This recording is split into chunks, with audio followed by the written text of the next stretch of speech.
이 시간 하나님의 말씀은 히브리서 5장 5절에서부터 10절까지의 말씀입니다.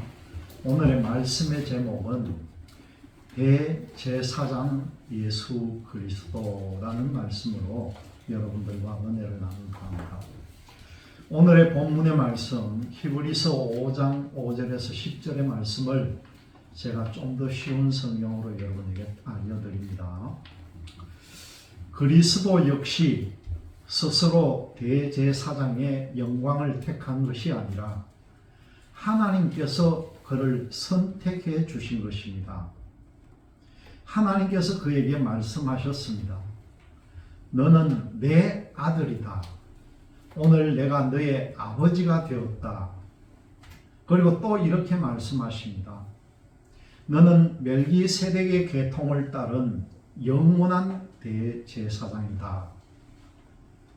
예수님께서 사람으로 계실 때 하나님께 기도하고 하나님께 도움을 구하셨습니다. 그분은 자기를 죽음에서 구해 주실 수 있는 분으로 큰 소리로 부르짖으며 눈물로 기도하였습니다.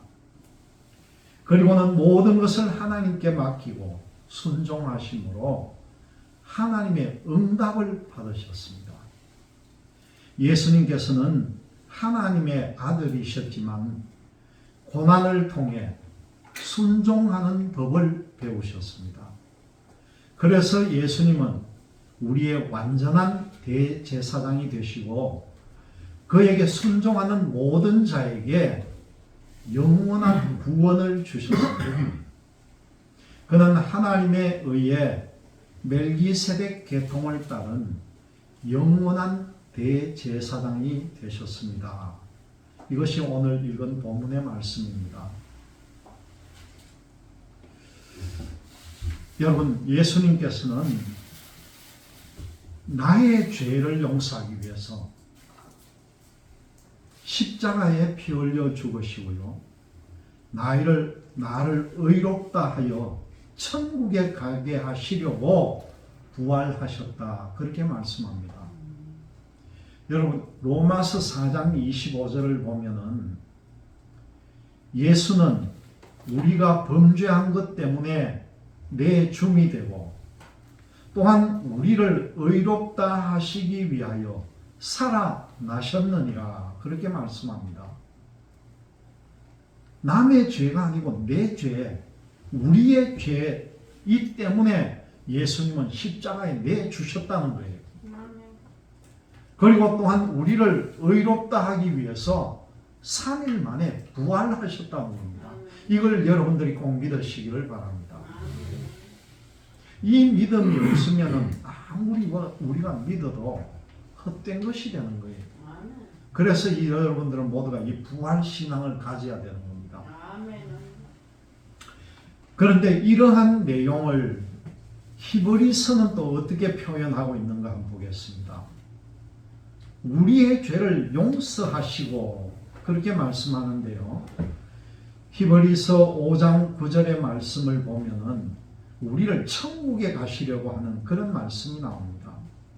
히브리서 5장 9절 말씀입니다. 온전하게 되셨은저 자기에게 순종하는 모든 자에게 영원한 구원의 근원이 되시고 그렇게 말씀합니다. 우리가 주님에게 순종하는 자로 섰을 때에 우리에게 구원이 이루어진다는 말씀이죠. 하나님은 예수님으로 하여금 대제사장의 사역을 감당하도록 계획을 하셨고 직접 실행에 옮겼다는 겁니다.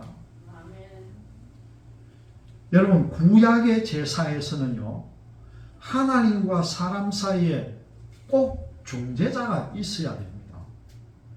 우리가 직접 하나님께로 못 나가요.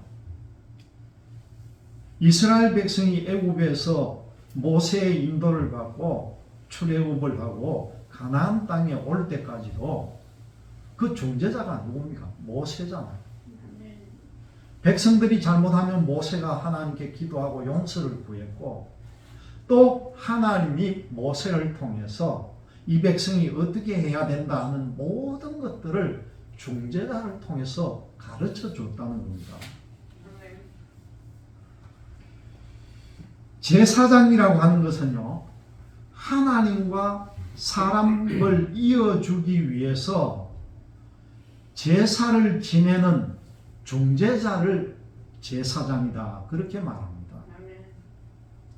그리고 그 중에서도 대제사장이라고 하는 사람은 제사장들의 우두머리인데 모든 제사와 의식을 주관하는 총책임자를 대제사장이다, 그렇게 부르는 거예요.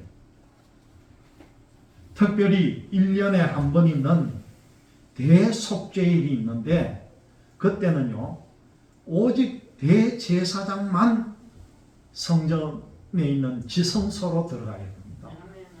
그리고 이스라엘 백성의 모든 죄를 속죄하는 일을 대제사장이 감당을 했다는 것이요. 이런 사역을 감당하는 대제사장이 되려면은요, 세 가지 요건을 갖춰야 되는 거예요. 첫 번째는 뭐냐고 하면은 사람들 가운데서 선택을 받아야 한다는 겁니다. 첫 번째는. 이 첫 번째 조건이 사람 가운데 택함을 받아야 된다. 그랬기 때문에 예수님께서 인간의 몸을 입고 이 땅에 오셔야만 됐다는 거예요. 대제사장이 되기 위해서 사람 중에서 대제사장을 뽑아야 되기 때문에 그 예수님이 이 땅에 동정녀 마리아를 통해서 인간의 몸을 입고 우리와 같은 인성도 같이 가지고 태어났다는 거예요. 두 번째는요, 인간으로서 타인을 진심으로 용납하고 같이 공감할 수 있는 인격을 가져야 한다는 겁니다. 우리와 똑같은 성정을 가지고 교감할 수 있는 분이 되어야 된다는 겁니다. 그래서 예수님은요, 성육신 하셔서 33년 이 동안을 우리와 똑같은 희로애락을 느끼면서 동행을 해주셨던 분입니다. 세 번째로는 뭐냐고 하면은 하나님의 선택과 하나님께서 임명을 해주셔야 된다는 거예요. 따라서 예수님은 스스로 대제사장이 되고자 하신 것이 아니라 하나님으로부터 주권적으로 부르심을 받아서 하나님께서 임명을 해주셨다는 거예요. 우리가 읽은 오늘 본문 5절과 6절의 말씀이 뭡니까? 또한 이와 같이 그리스도께서 대제사장 되심도 스스로 영광을 취하심이 아니요 오직 말씀하신 이가 그에게 이르시되 너는 내 아들이니 내가 오늘 너를 낳았다 하셨고, 또한 이와 같이 다른 데서 말씀하시되 내가 영원히 멜기세덱의 반차를 따르는 제사장이라, 그런 말씀이 나옵니다. 예수님께서 하나님의 부르심을 따라 영원한 대제사장으로 임명되셨다는 것을 선포를 하는 말씀이죠. 그러므로 예수님은 인간의 몸을 입고 이 땅에 태어나셔야만 되었다는 겁니다. 그런데 말이죠, 율법이 생긴 이후로 대제사장의 직무를 감당하려면은 그 12지파 중에서 레위 지파 사람이어야만이 제사장이 될 수가 있다는 거예요. 그러므로 예수께서 만약에 이 레위 지파로 태어나신다면은 성서에서는 이 예수님은 다윗의 자손이어야 한다는 것과 상반되는 충돌이 일어납니다. 그래서 하나님은요, 이런 충돌을 피하기 위해서 태초부터 미리 충돌을 피할 수 있는 대안을 만들어 놨다는 거예요. 그게 뭔지 여러분 보세요. 하나님이 천지를 창조하실 때에 넷째 날에 해와 달과 별을 만드시고 징조와 또 계절과 날과 해를 이루게 하셨습니다. 그런데 여기에 계절이라고 번역된 말이 모아딤이라고 하는데, 이 모아딤이라고 하는 것은 계절이라는 뜻도 들어있지만은 절기라는 뜻도 들어있다는 거예요.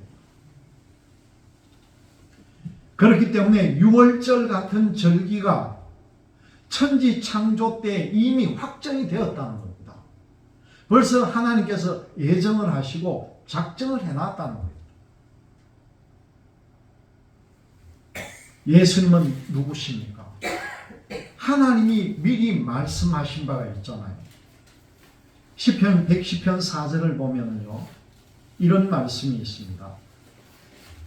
여호와는 맹세하고 변하지 아니하시리라.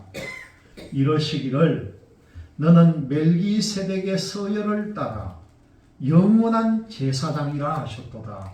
그렇게 말씀이 나옵니다.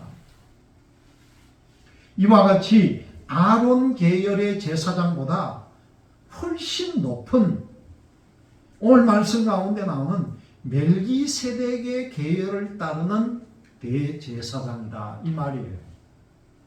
여러분 이해가 잘 안 가시죠? 유다와 레위의 정조부인 아브라함은요, 이 멜기세덱이라는 사람에게 전쟁에서 자기가 얻은 소득의 10분의 1, 다시 말씀드리면 11조를 아브라함이 멜기세덱에게 바쳤다는 거예요. 이것은 멜기세덱이 아브라함에게 그 복을 빌어주었다는 말입니다. 더욱이 이 아브라함이 멜기세덱을 섬길 때요, 이 레위도 아브라함과 함께 멜기세덱을 섬겼다는 것이에요. 그 내용이 히브리서 7장 1절에서 10절을 통해서 말씀이 나오는데, 그 내용이 뭐냐고 하면 그리스도의 모형인 멜기세덱의 제사장 직분이 혈통을 따라 나오는 레위 계통의 제사장 직분보다 더 높다는 것을 우리에게 가르쳐 줍니다. 다시 말씀드리면 이것은 예수 그리스도의 제사장 직분이 다른 어느 누구보다도 직분 자체가 높다는 걸 우리에게 가르쳐 주는 내용이죠. 다시 말씀드리면 율법이 주어지기 전에 하나님의 은혜가 먼저 준비되었다는 거예요.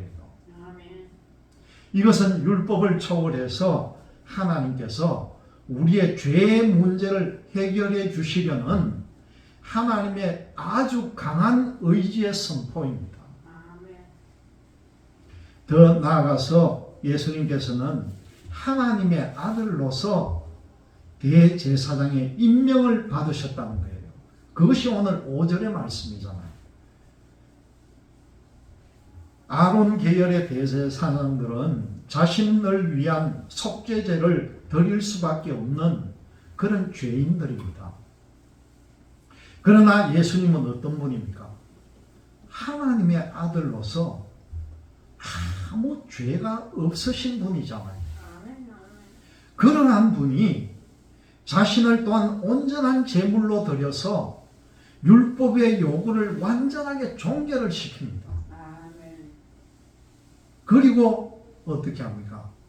성천을 하셔가지고 지금도 대제사장의 직무를 맡고 있는 분이 예수 그리스도라는 겁니다.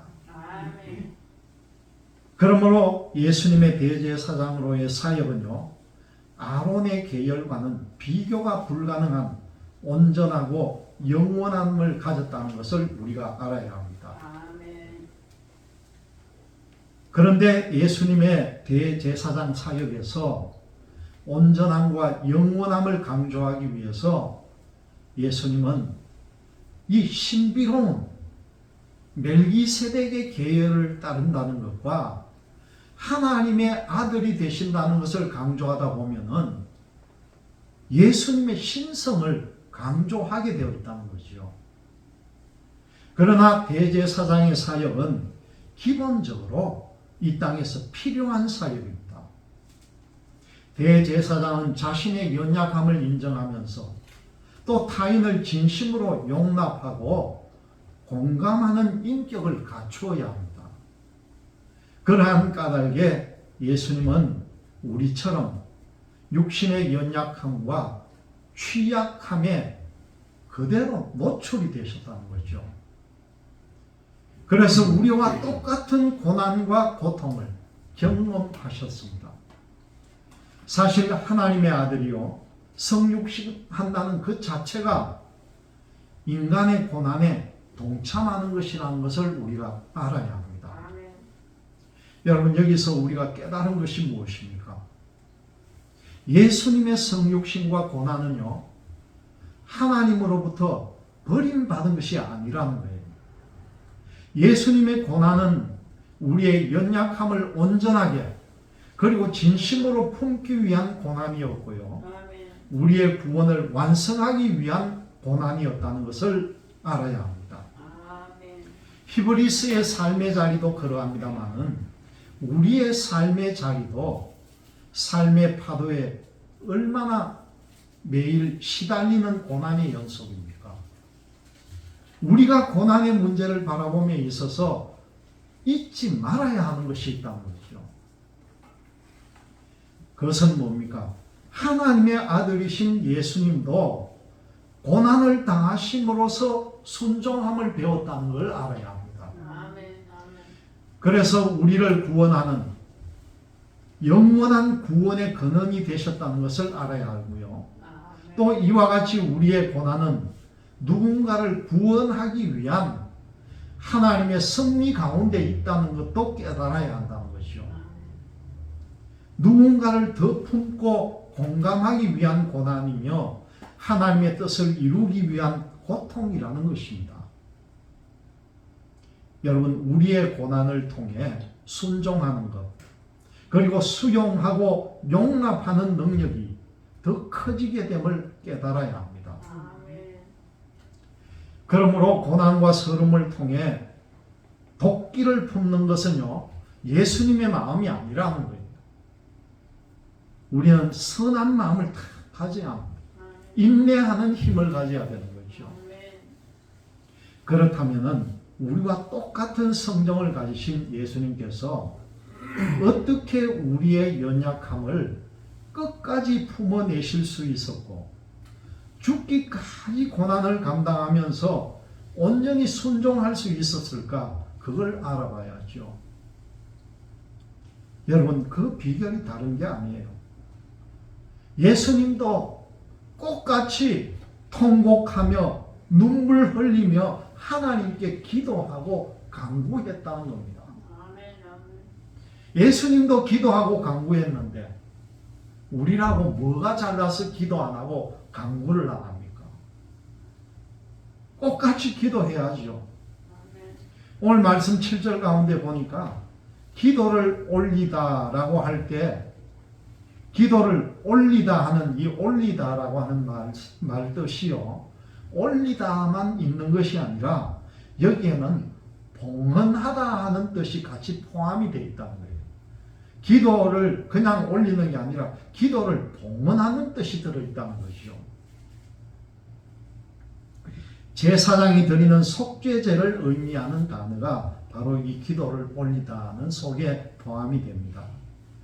예수님께서 통곡과 눈물로 하나님께 올린 기도와 간구는 자신을 온전한 제물로 받아달라는 하나님을 향한 희생적인 기도입니다. 여러분, 예수님도 이 땅에 계실 때에 심한 통곡과 눈물로 기도했습니다. 그 눈물이 피눈물이 될 정도로 기도를 했습니다. 여러분, 그 기도의 힘으로 예수님은 하나님이 원하시는 그 대제사장의 직분을 잘 감당하실 수가 있었다는 거죠.